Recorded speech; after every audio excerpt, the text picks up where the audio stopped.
تو ہماری نظر وہاں جانے کے بجائے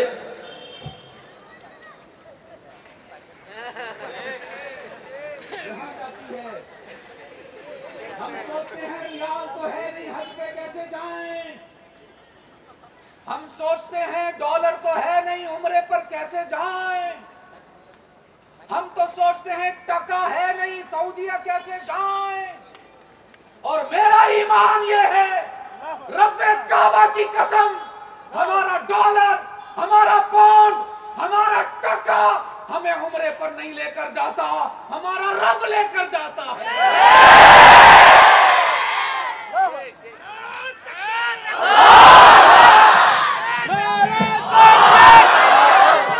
ٹکا کی کیا حیثیت ہے؟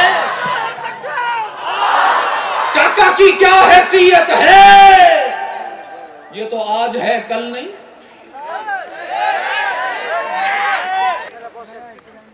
یہ کیا ہے؟ اللہ کرے کہ اللہ اس کو زبان دے تو آپ کو بتائے گا اس نے کسی سے وفا نہیں کی ہے۔ اگر یہ وفادار ہوتا، اگر یہ وفادار ہوتا تو بادشاہوں کے سوا کسی کے پاس نہ ہوتا۔ لیکن اللہ کی قسم، برے کردار کی عورت اتنے بستر تبدیل نہیں کرتی جتنا یہ جیبیں تبدیل کرتا ہے۔ اس کی کیا حیثیت کہ یہ ہمیں عمرہ کروائے؟ اس کی کیا طاقت کہ یہ ہمیں حج پر لے جائے؟ آؤ تمہیں بتاؤں مولانا روم رحمت اللہ علیہ نے کیا سنایا۔ وعدہ کیجئے مجھ سے کہ انشاءاللہ زندگی کے آخری سانس تک اللہ کے سوا کسی اور کو معبود نہیں مانیں گے انشاءاللہ۔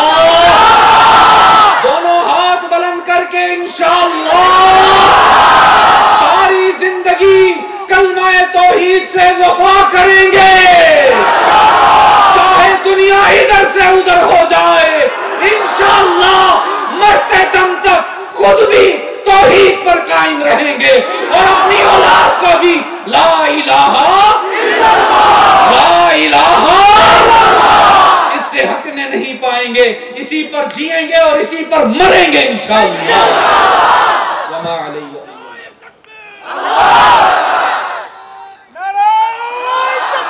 کہ آج میری زندگی کا واحد ایسا دن تھا کہ میں نے زمین پر بھی سفر کیا، پانی پر بھی سفر کیا، فضا میں بھی سفر کیا، پہاڑوں پر بھی سفر کیا، اور آج آپ سے میری حادثاتی ملاقات ہے۔ واجب الاحترام علماء کرام، میزبان مکرم مفتی مرتضی صاحب دامت برکاتہم، عزیز طلبہ، محترم بزرگوں اور دوستوں، آج 9 جنوری 2025 ہم یہاں ڈھاکہ میں سالانہ دستار فضیلت کے پروگرام میں اللہ کو راضی کرنے کے جذبہ سے جمع ہوئے ہیں۔ دعا ہے کہ اللہ ہم سب کا رات کے 11:15 بجے مل بیٹھنا قبول فرما لے۔ اردو سمجھ رہے ہیں؟ جو سمجھ رہے ہیں وہ ہاتھ بلند کریں۔ ماشاءاللہ۔ آج میری زندگی کا بڑا عجیب دن تھا۔ میں نے اپنے رفیق سفر مولانا ولی اللہ ارمان صاحب سے کہا، آپ کو بھی بتانے کو دل کر رہا ہے کہ آج میری زندگی کا واحد ایسا دن تھا کہ میں نے زمین پر بھی سفر کیا، پانی پر بھی سفر کیا، فضا میں بھی سفر کیا، پہاڑوں پر بھی سفر کیا، اور آج آپ سے میری حادثاتی ملاقات ہے۔ تدبیر میں ہم نے کل بات کرنا تھی، لیکن اللہ کی تقدیر غالب ہوئی اور میں آج آپ کے سامنے جیسا کیسا بھی ہوں حاضر ہوں، قبول فرما لیجیے۔ عزیزان گرامی، قرآن کریم اللہ کا لا ریب کلام ہے۔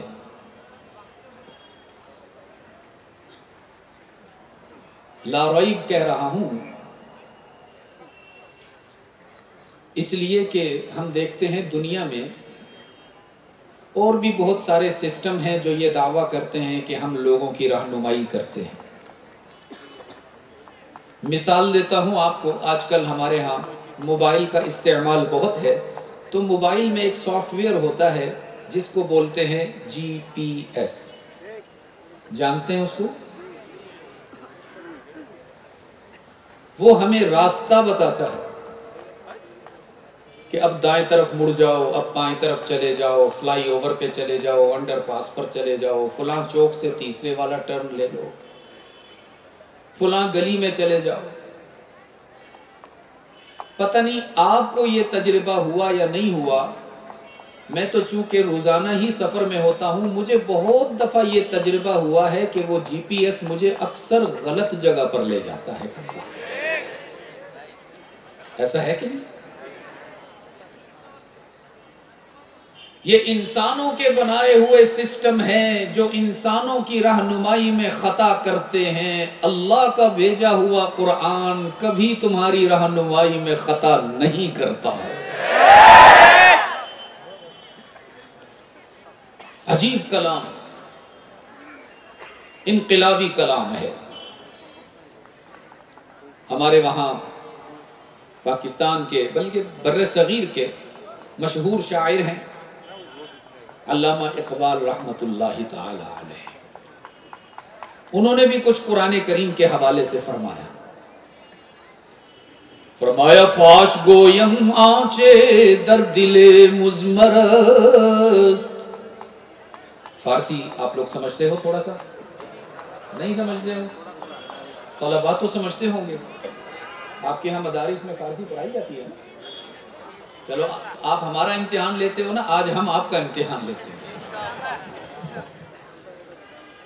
فرمایا فاش گویم آنچے در دل مزمرست، فاش گویم آنچے در دل مزمرست، این کتاب نیست چیز دیگرست. چون بجا در رفت، چون بجا در رفت جا دیگر شود، جا چون دیگر شد جہاں دیگر شود.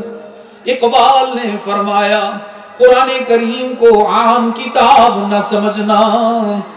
یہ کوئی عام کتاب نہیں، یہ تو کتاب انقلاب ہے.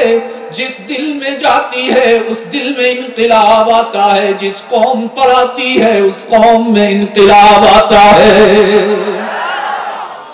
قرآن کریم کا پیغام یہ ہے، مجھے یاد کر لو تمہیں حافظ بنا دوں، مجھے خوبصورت تلاوت کرو تمہیں قاری کہلوا دوں، میرے معانی کو سمجھو تفسیر بیان کرو تمہیں عالم اور مفسر بنا دوں، مجھ میں موجود مسائل کو سمجھو تو تمہیں مفتی کہلوا دوں.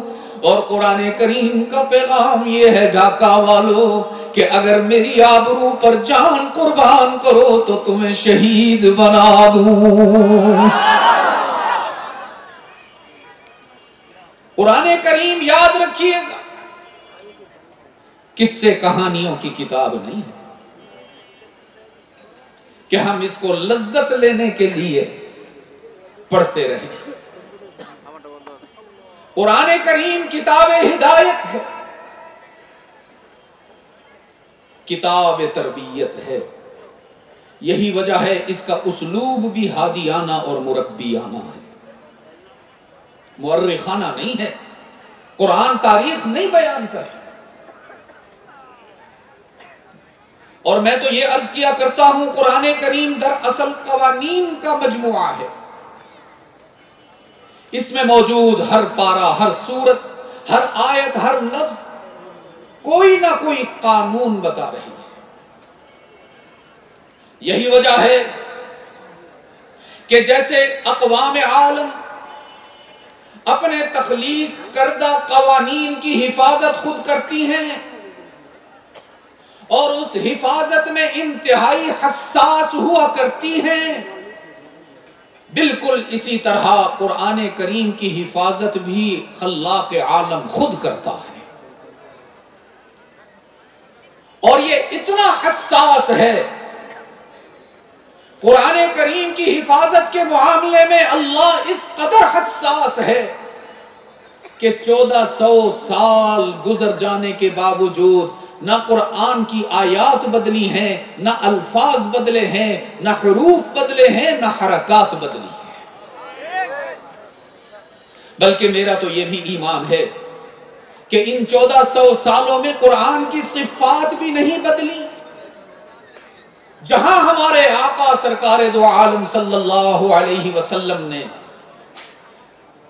غنہ کیا تھا، غنہ سمجھتے ہیں؟ غنہ کیا تھا، جہاں ہمارے آقا نے آج بھی طلبہ حفظ کرتے ہوئے، تلاوت کرتے ہوئے وہیں پر غنہ کرتے ہیں۔ جہاں ہمارے آقا نے مد کیا تھا، آج بھی طلبہ وہیں مد کرتے ہیں، کہ اس کی حفاظت براہ راست اللہ کے پاس ہے۔ میرے عزیز دوستو، میں نے اپنے خطبہ میں قرآن کریم کی 2 آیات تلاوت کرنے کی سعادت حاصل کی۔ تھوڑا سا ان کا پس منظر عرض کرتا ہوں، پھر ہم ان کا ترجمہ کرتے ہیں اور انشاءاللہ پھر بات کو مکمل کریں گے۔ مشرکین مکہ، جن میں ابو جہل، ابو لہب، عتبہ، شیبہ، سارے بدبخت موجود تھے، ایک وفد اور گروپ بنا کر حبیب کبریا محمد مصطفیٰ صلی اللہ علیہ وسلم کی خدمت میں حاضر ہوئے اور آ کر کہنے لگے، محمد ہم تو تھک گئے لڑتے لڑتے، ہماری تو بس ہو گئی، اب ہم چاہتے ہیں یہ دوریاں ختم ہو جائیں، اختلافات دور ہو جائیں، تو ہم قربتوں کے لیے، محبتوں کے لیے، صلح کے لیے ایک فارمولہ لے کر آئے ہیں، اگر آپ اس فارمولے کو ایکسپٹ کر لیں تو ہم پھر سے بھائی بھائی بن جائیں۔ رحمت عالم صلی اللہ علیہ وسلم نے فرمایا، بتاؤ کیا فارمولہ لے کر آئے ہو؟ وہ کہنے لگے، جی فارمولہ بڑا آسان ہے، برابری کی بنیاد پر ہے، اور وہ فارمولہ یہ ہے کہ ایک دن ہم آپ کے اللہ کی عبادت کریں گے اور ایک دن آپ ہمارے بتوں کی عبادت کرنا۔ کیوں میرے عزیز دوستو، ہمارے آقا نے اقرار کیا ہوگا یا انکار کیا ہوگا؟ رحمت عالم نے فرمایا، بھئی یہ تو ممکن ہے۔ وہ کہنے لگے، اچھا ہم اس فارمولے میں تھوڑی وسعت پیدا کرتے ہیں، ہم آپ کے رب کی 1 مہینہ عبادت کریں گے، آپ ہمارے بتوں کی 1 دن عبادت کریں گے۔ کیوں جی، اقرار کی بات ہے یا انکار کی بات ہے؟ وہ کہنے لگے، اچھا ہم تھوڑا اور وسیع کرتے ہیں، ہم آپ کے رب کی 1 سال تک عبادت کریں گے، آپ ہمارے بتوں کی 1 دن عبادت کریں۔ سارا جھگڑا ختم۔ رحمت عالم صلی اللہ علیہ وسلم نے فرمایا، یہ تو ممکن ہی نہیں۔ تو ابو جہل کہنے لگا، محمد پھر آخری بات ہے، سن لو، اس کے بعد ہمارے پاس کوئی پیشکش نہیں۔ رحمت عالم نے فرمایا، بتاؤ۔ اس نے کہا، ہم ہمیشہ آپ کے رب کی عبادت کریں گے، زندگی کے آخری سانس تک کریں گے، آپ 1 دن نہیں، 1 گھنٹہ نہیں، بس 1 مرتبہ ہمارے بتوں کا سجدہ کر لیجئے۔ تو عزیز دوستو، محمد نے جواب بعد میں دیا، رب محمد نے جواب پہلے دے دیا۔ فرمایا، قُلْ أَفَغَيْرَ اللَّهِ تَأْمُرُونِّي أَعْبُدُ قُلْ أَفَغَيْرَ رب العالمین نے فرمایا، محبوبم زبان آپ کی ہوگی، اعلان میرا ہوگا، اندازہ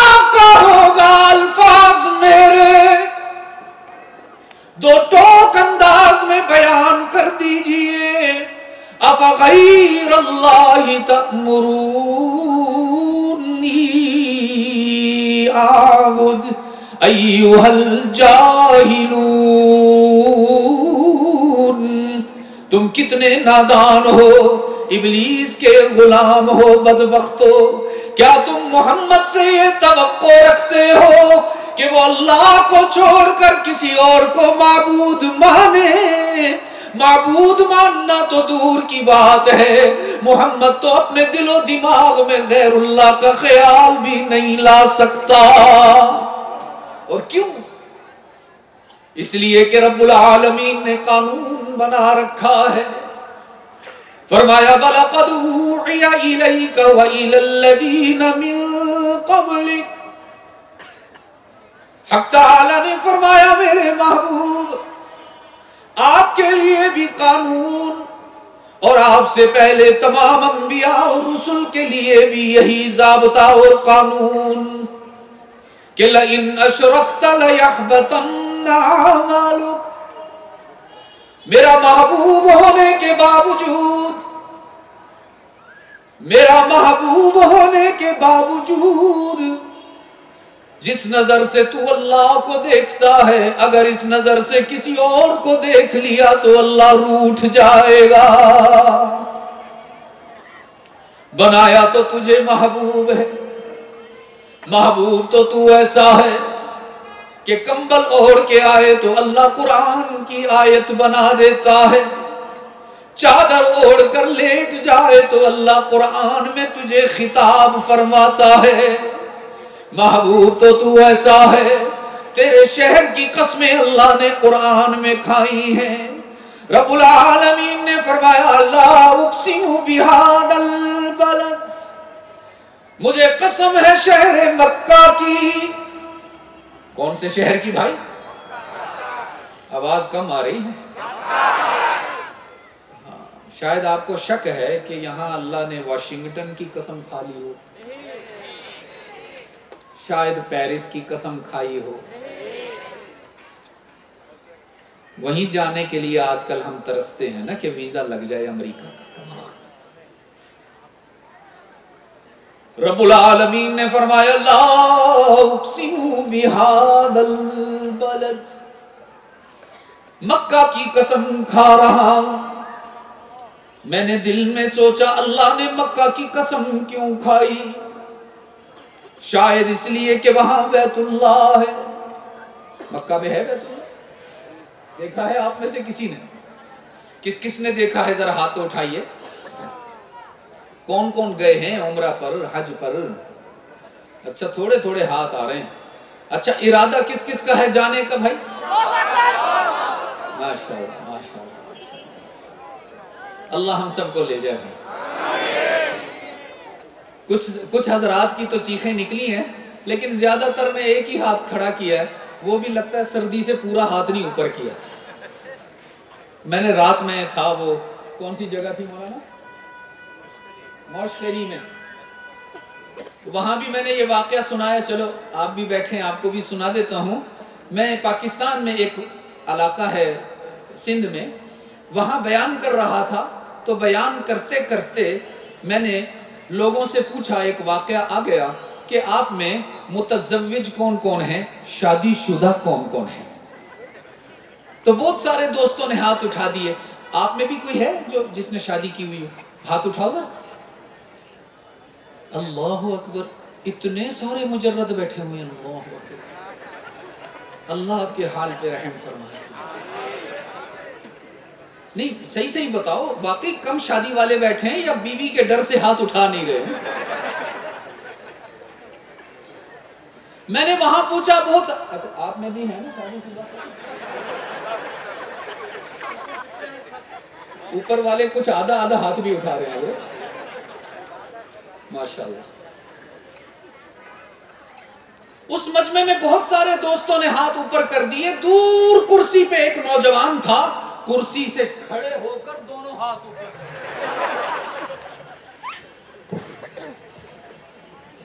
میں نے کہا بیٹا آپ کو مبارک ہو، ماشاءاللہ، ہم تو ایک شادی پوری کر لیں بڑی بات ہے، آپ جوانی میں دو شادیاں کی ہوئی، 2 ہاتھ اٹھائے تھے۔ کہنے لگا نہیں شاہ صاحب دو کہاں، ابھی تو ایک بھی نہیں ہوئی۔ اور میں نے کہا ظالم پھر دو ہاتھ کیوں اٹھائے ہو، وہ بھی کھڑے ہو کر؟ کہنے لگا جی شادی ہوئی تو نہیں ہے لیکن شوق بڑا ہے۔ آپ کا بھی مکہ جانے کا شوق میں نے دیکھ لیا بھائی، ایک ہاتھ اٹھا رہے ہیں وہ بھی لگ رہا ہے سردی میں کپ کپا رہا ہے۔ اور آج آپ کو اندر کی بات بتا دوں، اندر کی بات بتا دوں، مسئلہ یہ ہے کہ جب ہم سوچتے ہیں حج پہ جائیں، عمرہ پر جائیں مولانا مفتی صاحب، تو ہماری نظر وہاں جانے کے بجائے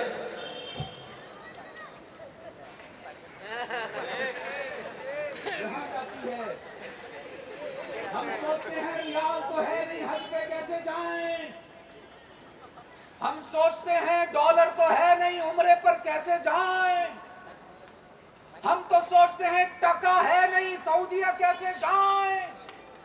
اور میرا ایمان یہ ہے رب کعبہ کی قسم، ہمارا ڈالر، ہمارا پاؤنڈ، ہمارا ٹکا ہمیں عمرے پر نہیں لے کر جاتا، ہمارا رب لے کر جاتا ہے۔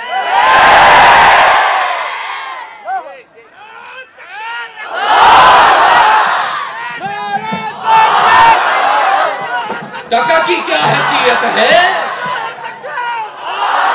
ٹکا کی کیا حیثیت ہے، یہ تو آج ہے کل نہیں۔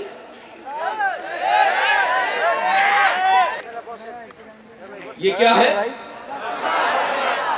اللہ کرے کہ اللہ اس کو زبان دے تو آپ کو بتائے گا اس نے کسی سے وفا نہیں کی ہے۔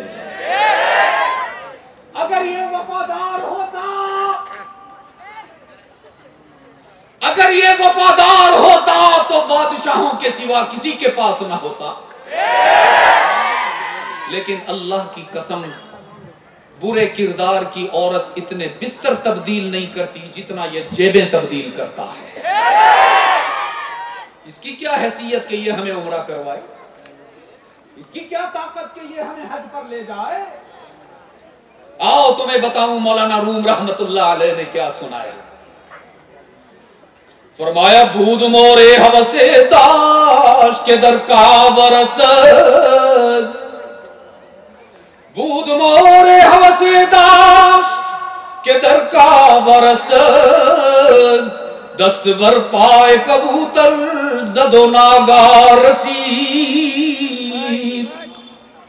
مولانا روم رحمت اللہ علیہ نے ایک چیونٹی کا واقعہ بیان فرمایا۔ کس کا بھائی؟ چیونٹی کو کیا کہتے ہو؟ بس ٹھیک ہے۔ ایک چیونٹی کا واقعہ بیان فرمایا۔